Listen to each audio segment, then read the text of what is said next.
Akala nila simpleng pangangaso lang sa bundok, pero ang nahanap nila, hindi hayop, kundi pugad ng mga nilalang na matagal nang nagtatago sa dilim. Mula sa isang putol na sungay hanggang sa garapon ng laman loob, unti-unti nilang nadiskubre ang lihim na hindi dapat ginising. Mapapalaban silang magkapatid, pero sa huli, isa sa kanila ang maaaring hindi na bumalik bilang tao. Disclaimer: ang kwentong ito ay hango sa totoong karanasan at mga salaysay na naipasa sa magkakaibang henerasyon. Nilalayo nitong maghatid ng kababalaghan at pagninilay, hindi upang magdulot ng takot na wala sa lugar. Para sa maselan, bata, o madaling maapektuhan, pinapayuhan ang gabay ng nakatatanda. Hindi lahat ng naglalakad sa kagubatan ay hinahanap ang hayop minsan, sila pala ang nahuhuli. Hindi alam ng magkapatid na sina Rico at Lando na ang simpleng pamamaril sa kabundukan ng San Esteban ay magiging simula ng isang bangungot. Lumaki sila sa piling ng kanilang amang mga ngaso, bata pa lang ay sanay na silang sumuong sa gubat, maghintay ng oras para manghuli ng baboy ramo, at magbantay sa mga tunog na tila hindi para sa tao. Ngunit ngayong sila na lamang ang natitirang lalaki sa pamilya, ipinagpatuloy nila ang pamana ng kanilang ama, pamamaril sa kabundukan upang mabuhay. Isang araw ng Miyerkules, bago pa man sumikat ng buo ang araw, bitbit ang kanilang baril, baon, at tansong amuleto na iniwan ng kanilang ama, nilakbay ni Rico at Lando ang pinakamatandang bahagi ng kagubatan, ang bahaging hindi na ginagalaw ng ibang mga ngaso. May mga alamat daw doon ng mga hayop na hindi dapat tinutugis, mga nilalang na hindi nabibighani sa bala kundi sa laman, dugo, at hininga ng tao. Tahimik ang simula ng kanilang pamamaril. Wala ni isang tunog ng kalabaw o baboy ramo. Ngunit ang katahimikang iyon, imbes na magbigay ng kapanatagan, ay may dalang bigat, parang may nakatingin sa kanila, umaaligid pero hindi nagpapakita. Habang lumalalim ang kanilang paglalakad, napansin ni Lando ang mga baka sa lupa, malalalim, malalaki, at tila naglalakad sa dalawang paa. "Dito hayop, kuya," bulong niya. Ngunit sa halip na umatras, mas pinili nilang sundan ang mga bakas. Ang takot ay napalitan ng kuryusidad at kayabangan. Habang sumusunod sa mga bakas, napadpad sila sa isang bahagi ng gubat na ngayon lang nila nakita. May makakapal na ugat ng puno sa lupa, parang mga galamay na sumasakal sa paligid. Sa gitna ng kapatagan ay isang maliit na dampa na yari sa lumang kawayan at palapa, nakatago sa lilim ng malalaking puno. Tila inabandona ito noon pa, ngunit ang apoy sa loob ng dampa ay may bahagyang usok, may taong naroon. O may nilalang. Lumapit si Rico, hawak ang baril. Si Lando tahimik na sumunod. Nang sumilit sila sa siwang ng dingding, namutla ang dalawa. Sa gitna ng dampa, may tatlong nilalang na nakayuko sa isang malaking tapayan, tila may kinakain. Nanginginig ang katawan ni Lando habang unti-unti niyang naulinigan ang tunog. Hindi pagbuya ng hayop, kundi pagdila, paghimod at isang uri ng pagbulong na parang orasyon. Bago pa sila makatakbo, may nabaling sanga sa ilalim ng paa ni Rico. Tumigil ang mga nilalang. Dahan-dahan silang tumingala at sabay-sabay na tumingin sa direksyon ng mga kapatid. Mula sa liwanag ng apoy, lumitaw ang kanilang mga mukha, hindi hayop, hindi tao. Mapuputla, may mahahabang dila, at ang kanilang mga mata ay pula, parang nag-aalab sa dilim. Tumakbo ang magkapatid. Ngunit sa gubat na iyon, ang bawat sanga ay tila gumagalaw, ang hangin ay may bulong, at ang lupa ay parang hindi nila kabisado. Habang tumatakbo sila, naririnig nila ang mga yapak sa paligid, mabilis, mabigat at dumarami. "Kuya!" Hindi sila sumusuko, sigaw ni Lando habang hinihingal. At bago pa sila makalabas ng kagubatan, napansin ni Rico ang isang bagay, wala na ang tansong amuleto sa kanyang leg. Wala silang proteksyon. At sa paglingon niya wala na si Lando. Doon nagsimula ang tunay na bangungot. Nagpupumiglas ang dibdib ni Rico habang patuloy siyang tumatakbo sa makakapal na halamanan, paulit-ulit ang sigaw sa isipan niya, si Lando. Wala siyang naririnig na yapak sa likod niya, pero ang paligid ay tila nabubuhay. Ang mga dahon ay gumagalaw kahit walang hangin.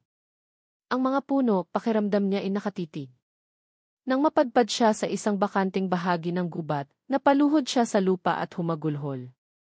Tiningnan niya ang kanyang liig, at doon niya muling napagtanto, ang amuleto ay wala na.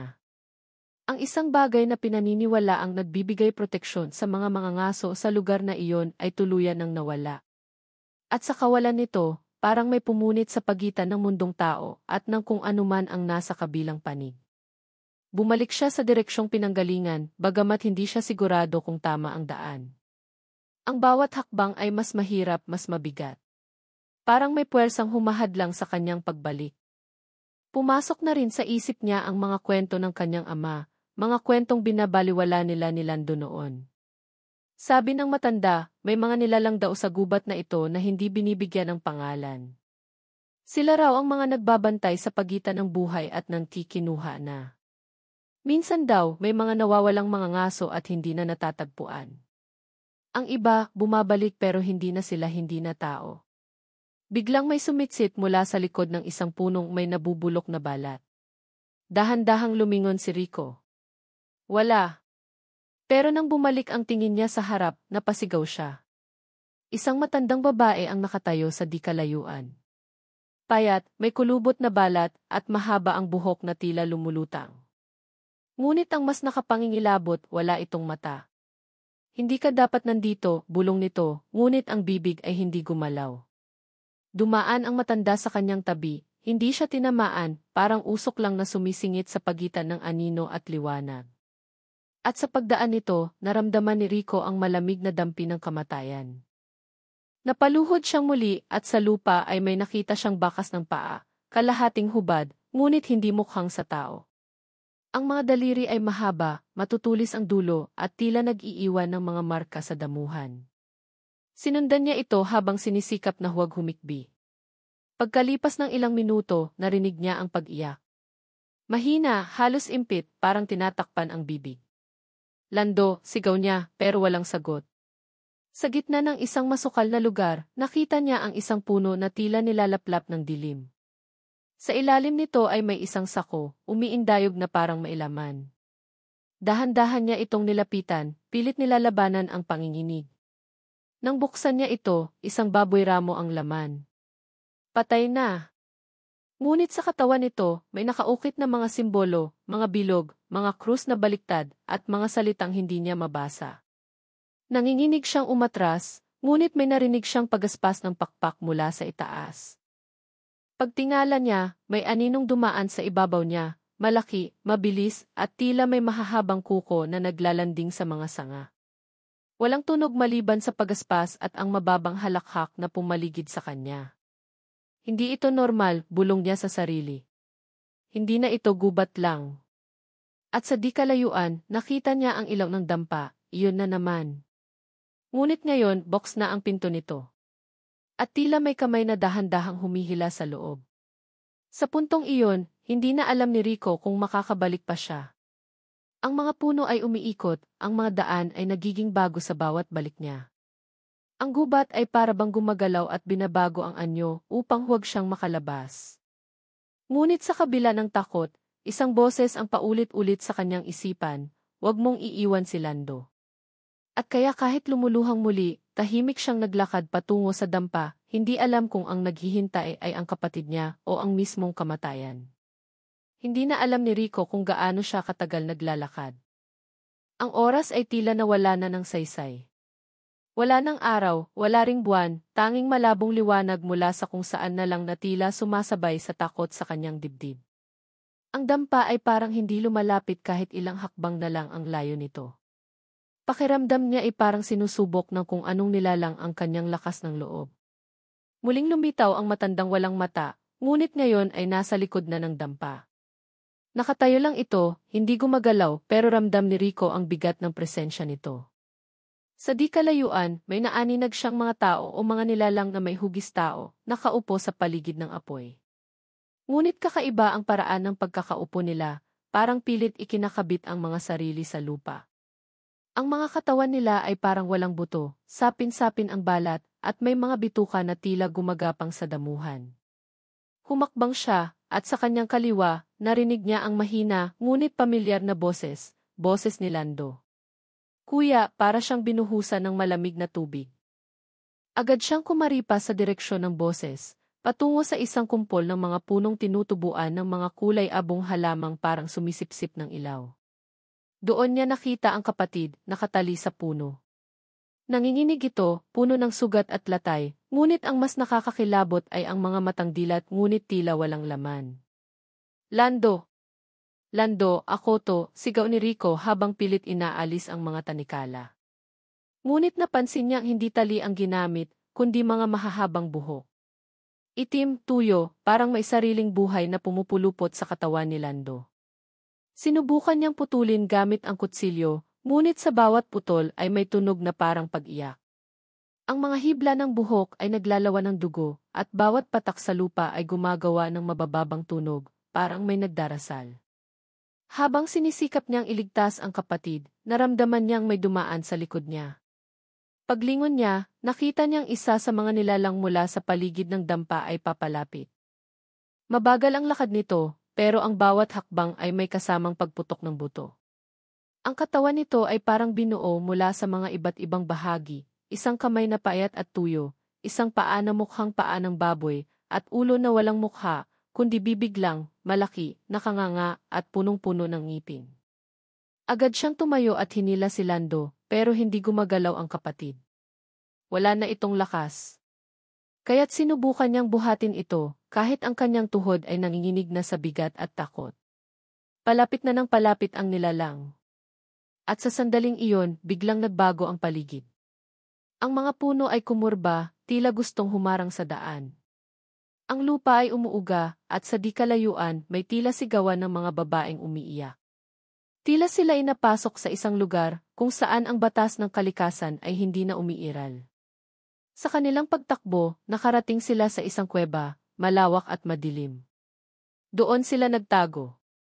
Hinila ni Rico ang kapatid papasok sa sulok habang hinihingal.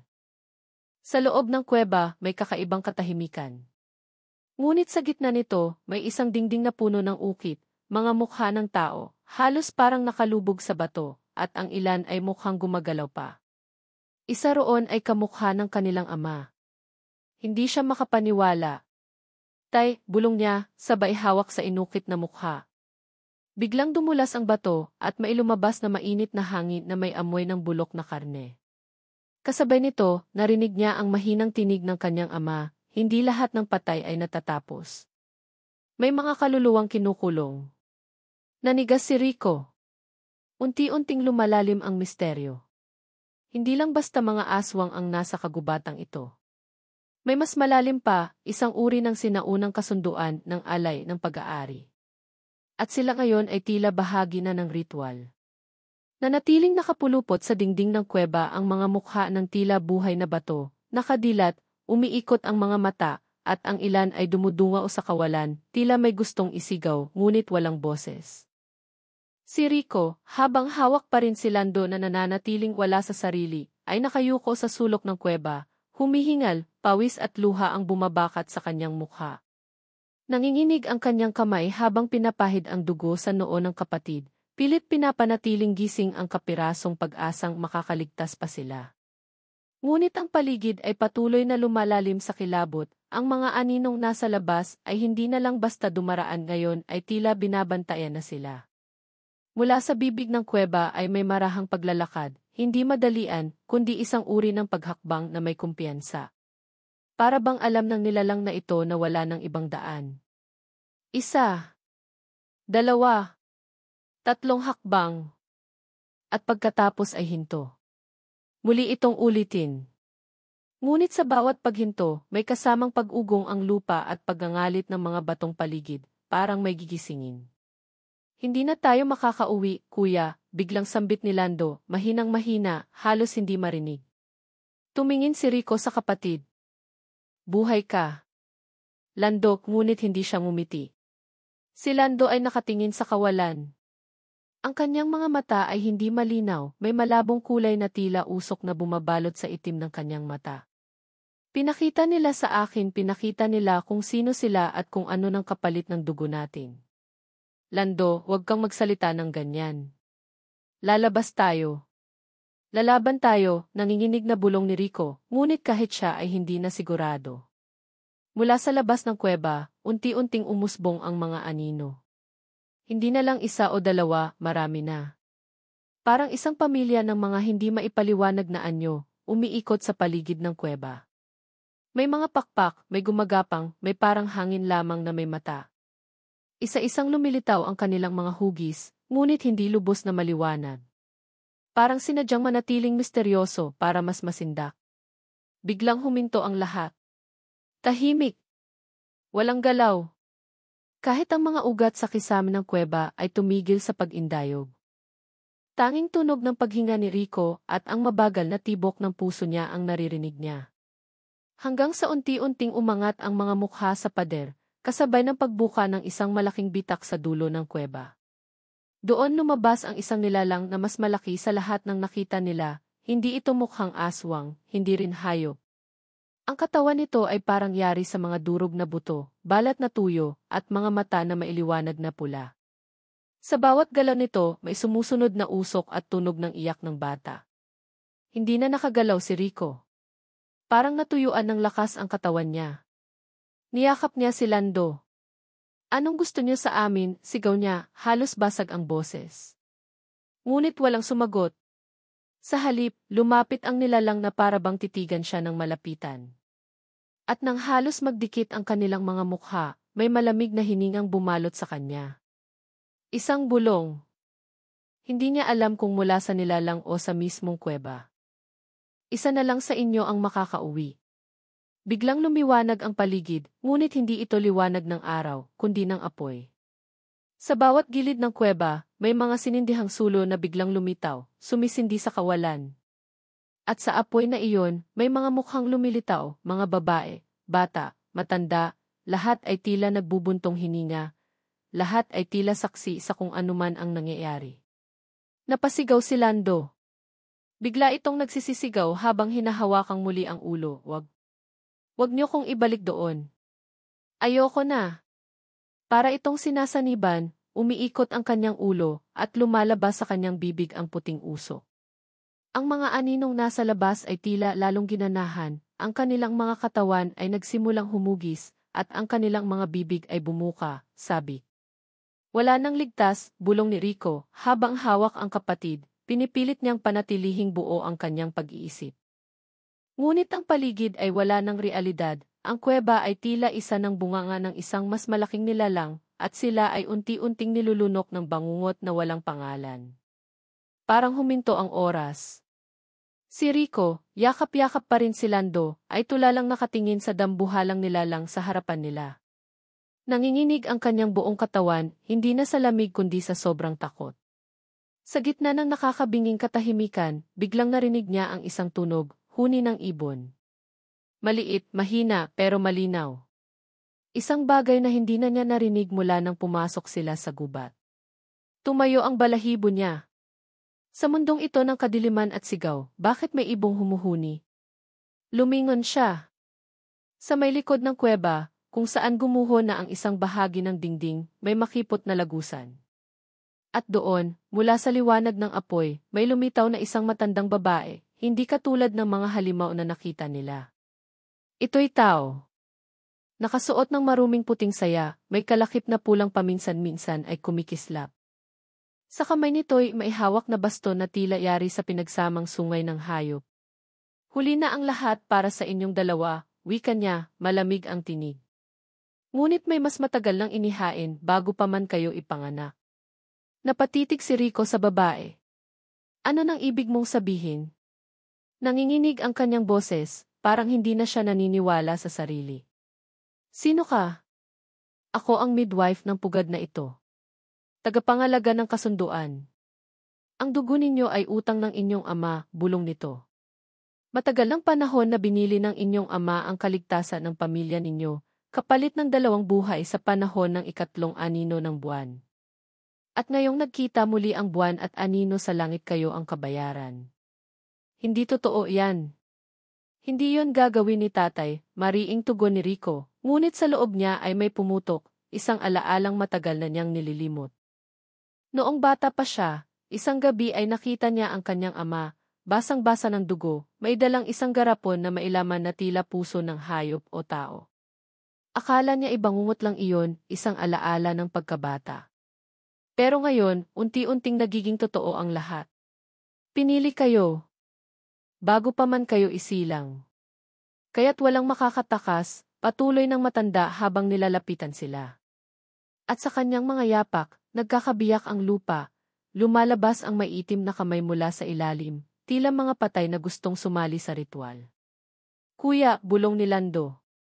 Ngayon ay malinaw na ang kanyang tingin. Kung totoo to tayo na pala ang susunod. Napatitig si Rico sa kapatid. Hindi. Hindi tayo susuko. Kahit anong mangyari, magkasama tayo. Ngunit bago pa siya makagalaw, biglang humugot ng patalim si Lando mula sa kanyang sinturon at itinutok sa sarili. Kung kailangan ng alay, ako na lang, sabay mabilis na galaw.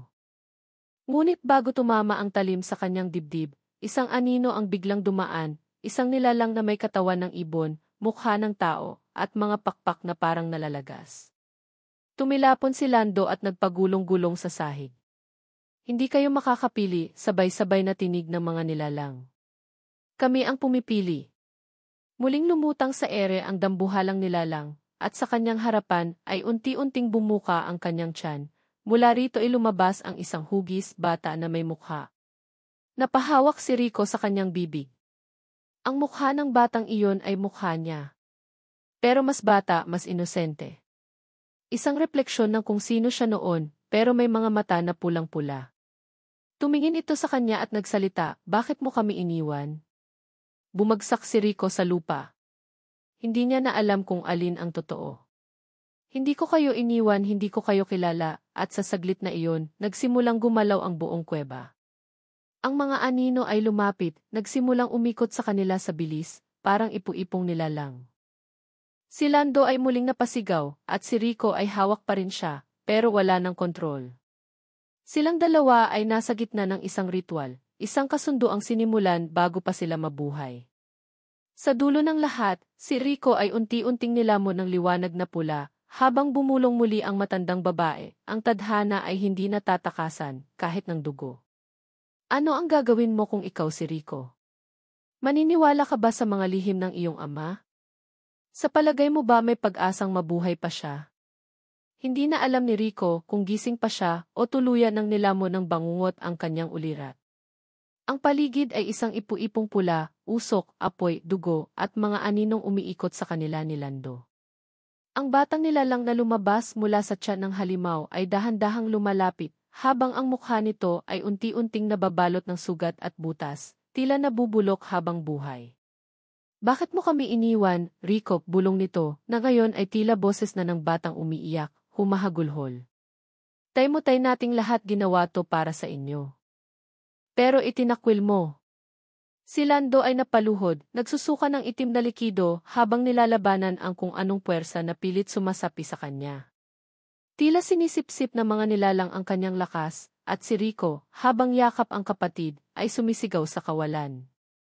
Tama na. Kunin niyo na lang ako. Ako na lang. Ngunit walang nakikinig. Ang mga nilalang ay patuloy sa pag-awit ng orasyong hindi niya maintindihan, paulit-ulit, sumasabay sa tibok ng kanyang puso. At doon niya naalala ang garapon na minsan ay nakita niya sa kamay ng kanyang ama. Sa kanyang bulsa, may laman pa siyang nahulog na piraso ng tansong amuleto. Hinugot niya ito at pinisil ng mariin, parang may hinihintay siyang sagot. At bigla, parang sinagot ang kanyang isip. Umalingaw-ngaw ang isang sigaw, hindi sa kanya, kundi sa buong kuweba.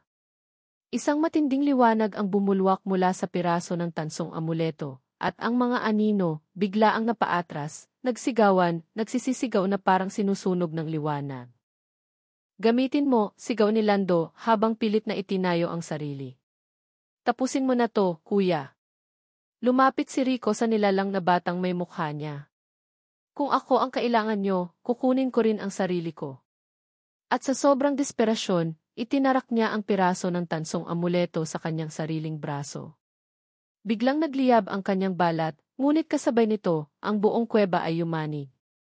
Ang mga mukha sa dingding ay nagsigawan. Ang matandang babae ay sumigaw ng hindi yan ang dapat. Ngunit huli na.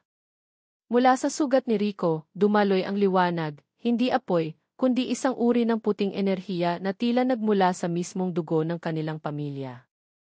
Ang liwanag ay dumaan sa sahig, gumapang sa mga pader, at isa-isang tinupok ang mga nilalang. Ang dambuhalang nilalang ay napahandusay, at ang tiyan nitong dati naglabas na nilalang ay pumutok, kasabay ng sigawan ng napakaraming boses, mga boses ng bata, babae, lalaki, lahat tila ginising mula sa libingan. Hindi pa to tapos, sigaw ng matandang babae habang lumulundag papalapit kay Rico, hawak ang baston. Ngunit hinarang siya ni Lando kahit hirap na sa paghinga. Wala kang karapatan. Hindi mo kami pagmamay-ari. At sa isang huling lakas, hinampas ni Lando ang baston gamit ang bato mula sa sahig. Nabiyak ang baston at sabay nitong pagbagsak ay tila nabasag ang mismong kontrol ng matanda sa lugar. Ang kuweba ay nagsimulang gumuho. Isa-isa, ang mga aninong nilalang ay naging abo. Sa gitna ng kaguluhan, kinalagkad ni Rico si Lando palabas, habol ang hininga. Sa bawat hakbang ay may bumabagsak na bato, may sumasabog na apoy. Ngunit sa dulo ng lagusan ay mailiwanag, tunay na liwanag ng araw. Pagkalabas nila, parehong bagsak sa lupa, duguan, sugatan, at halos hindi makahinga. Ang liwanag ng araw ay masakit sa mata ngunit kasing tamis ng kalayaan. Ngunit bago pa tuluyang makarelax si Rico, may narinig siyang kaluskos mula sa likod. Dahan-dahan siyang lumingon at nakita ang mukha ng kanyang ama. Ngunit hindi ito ang ama niya noon, mas bata, mas payapa ang ekspresyon, ngunit ang mga mata parehong pula ng mga nilalang sa kuweba. Ngumiti ito. Anak, salamat at tinupad mo ang kasunduan. Napasinghap si Rico. Ang lahat pala ng ginawa niya ay bahagi rin ng kasunduan. Ang pagbuwag sa pugad ng mga nilalang ay siyang magpapalaya sa nilalang na matagal nang nakakulong, ang tunay na may-ari ng kanilang dugo. At doon nagtapos ang lahat. O nagsimula. Ano ang gagawin mo kung ikaw si Rico? Tatanggapin mo bang lahat ay nakatadhana? Sa palagay mo may natira pa bang pag-asa? Nakatulala si Rico habang hawak ang braso ng kanyang kapatid na si Lando, parehong halos wala ng lakas, habang nakahandusay sa damuhan sa paanan ng bundok. Sa unang pagkakataon mula nang magsimula ang lahat, naramdaman niya ang ihip ng totoong hangin, malamig, sariwa, at walang halimuyak ng dugo o abo. Ang langit ay may kaunting liwanag na tila nagbabadya ng pagsikat ng araw, at ang katahimikan ay muling bumalik. Ngunit kahit tila tapos na ang lahat, ang bigat sa kanyang dibdib ay hindi pa rin nawawala. Kuya, mahinang bulong ni Lando, buhay pa tayo. Tumango si Rico, pilit pinipilit ang sarili na ngumiti. Pero hindi na tayo tulad ng dati. Matagal bago sila makabangon. Nang sa wakas ay nakalakad na muli, bumalik sila sa baryo. Ngunit kakaiba ang naging reaksyon ng mga tao. Tahimik ang lahat. May ilan na hindi sila kinikilala. Ang matandang albularyo, na dati palaging abala sa paggagamot, ay bigla na lamang lumapit at sinabi sa kanila, may mga nilalang na hindi dapat ginising. Sana'y mapatawad kayo ng kagubatan. At saka ito tumalikod na parang wala lang. Dumaan ang mga araw, ngunit gabi-gabi ay binabangungot si Rico. Paulit-ulit niyang nakikita sa panaginip ang mukha ng batang nilalang na may anyo niya, unti-unting nabubulok habang tumatawa. Sa tuwing siya ay nagigising, basa ang kanyang mukha ng pawis, at sa sulok ng kanyang kwarto ay tila may aninong nakatayo, palaging nakasilip, palaging naghihintay. Si Lando naman ay naging tahimik. Hindi na siya tulad ng dati, mas madalas siyang nakaupo sa ilalim ng puno sa likod ng bahay nila, nakatingin sa kawalan, para bang may kinakausap na hindi nakikita. Isang araw, nahuli siyang humahawak sa basag na piraso ng tansong amuleto at may binubulong na hindi maintindihan. Nang tanungin siya ni Rico, umiti lang ito at sinabing, hindi pa tapos ang kwento natin. Doon na nagsimulang magtanong si Rico. Totoo bang nailigtas nila ang isa't isa? O naging tulay lang ba sila para sa mas malaki at mas matandang puwersa? Ang kanyang ama, na sa huling sandali ay nakita niyang muli, ay hindi na muling lumitaw. Wala ring nakapagsabi kung buhay pa ito o isang multo na lang ng kasalanan ng nakaraan. Ngunit ang mga hayop sa gubat ay hindi na bumabalik. Walang pamamaril na muli. At ang mga dating mga ngaso ay isa-isang tumigil sa pag-akyat sa bundok, para bang alam na nila may nagbago. Isang gabi, habang mag-isang iniinom ni Rico ang kapeng maihalong asukal na pula, isang pamahiing ginagawa ng kanilang ama noon tuwing may masamang pakiramdam siya, may narinig siyang kumalabog sa labas. Pagbukas niya ng pintuan, wala siyang nadatnan kundi isang garapon. Pamilyar ang hugis, pamilyar ang selyo at sa loob nito ay mailaman, isang maliit na puso, hindi tao, hindi hayop, kundi parang pinagsama. May nakakaukit na simbolo sa salamin, pareho ng mga ukit sa pader ng kuweba. Walang iniwan na sulat, walang anino ng sinumang nag-iwan nito. Dahan-dahan niya itong kinuha. Hindi niya alam kung itatapon niya, ililibing o itatago. Pero sa loob-loob niya, alam niyang ito'y babala o paalala. Na ang mga nilalang sa ilalim ng lupa ay hindi kailanman tuluyang nawawala, natutulog lang sila, naghihintay ng bagong kasunduan.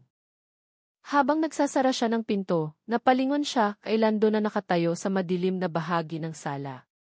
Kuya, bumalik na sila. Nararamdaman ko. Natigilan si Rico. Hindi niya alam kung sinasapian na ang kapatid niya, o kung mas malinaw lang talaga ang pakiramdam ni Lando. Ngunit ang isang bagay ay malinaw, hindi pa tapos ang bangungot. Kaya ngayon, tinatanong ka namin, ikaw, tagapanood ng kwento naming ito. Anong gagawin mo kung ikaw si Rico? Tatakbo ka ba o haharapin mo ang multo ng kasaysayan ng iyong pamilya? Sa tingin mo ba, makakaligtas pa sila? O sinimulan na ang bagong pugad ng mga nilalang? Ay share mo sa comments kung anong gagawin mo sa ganitong sitwasyon at kung gusto mong masundan pa ang kwentong ito.